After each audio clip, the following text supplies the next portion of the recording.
Moi, en fait, j'ai travaillé pendant près de 18 ans en agence de communication.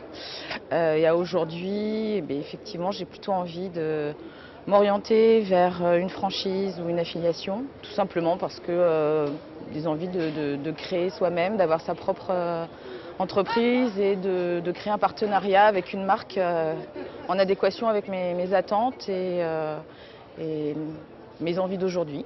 Les vêtements, c'est aussi une activité qui nous intéresse,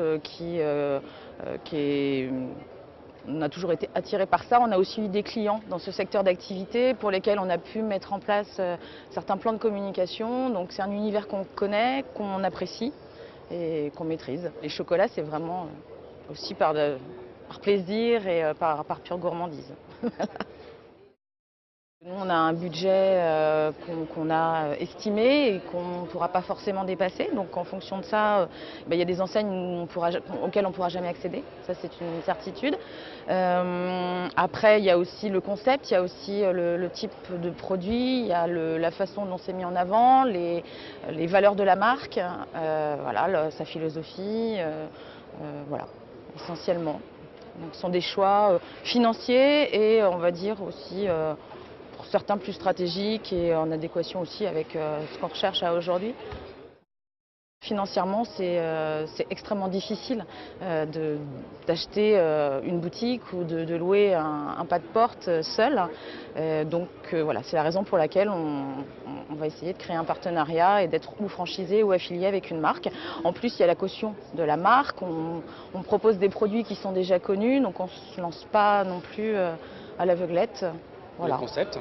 Il y a le concept point de vente qui est aussi généralement déjà travaillé, déjà étudié pour être développé justement.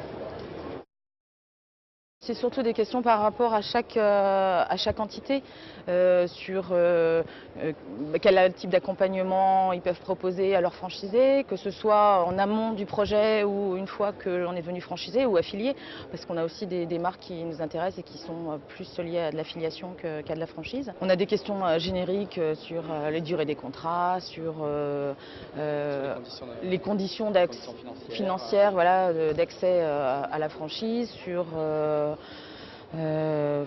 les relations voilà, qu'il peut y avoir au cours de l'année avec le franchiseur, sur la communication, qu'est-ce qui est mis en place, qu'est-ce que nous on peut apporter. C'est assez étendu, c'est le financement, ce sont des questions génériques, c'est la boutique, c'est la relation entre le franchiseur et ses franchisés. Donc voilà, c'est une petite trentaine de questions.